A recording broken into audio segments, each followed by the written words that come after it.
সেনাবাহিনীর সদস্যদের হেলমেটের উপর অনেক সময় জালের মতো একটি নেট বা রশি লাগানো দেখা যায়।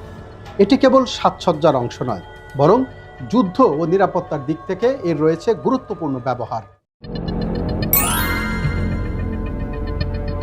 জঙ্গল, পাহাড় বা উন্মুক্ত এলাকায় হেলমেট সাধারণত চকচকে বা একরঙা হয়ে থাকে, যা সহজেই চোখে পড়ে। হেলমেটে নেট লাগানোর ফলে এর ফাঁকে ঘাস, পাতা বা ছোট ডাল ঢুকিয়ে দেওয়া যায়। এতে সৈনিকদের অবস্থান শনাক্ত করা কঠিন হয়।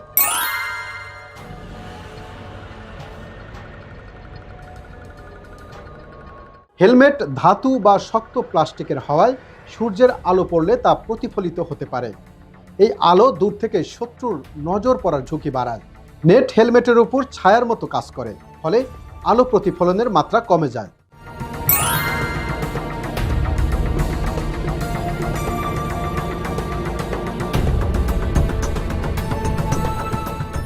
আধুনিক যুদ্ধে শত্রুপক্ষ ড্রোন, দূরবীন কিংবা নজরদারি সরঞ্জাম ব্যবহার করে অবস্থান শনাক্ত করে। এমন পরিস্থিতিতে হেলমেটের নেট সৈনিককে পরিবেশের সঙ্গে মিশিয়ে রাখতে সহায়তা করে এবং এটি এক ধরনের নীরব সুরক্ষা ব্যবস্থা হিসাবে কাজ করে।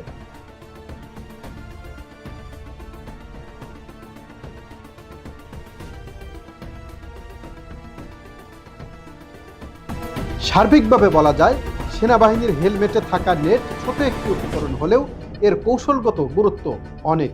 এটি সৈনিকদের নিরাপত্তা বাড়ানোর পাশাপাশি যুদ্ধক্ষেত্রে টিকে থাকার সম্ভাবনাও বাড়িয়ে দেয় বহুগুণে।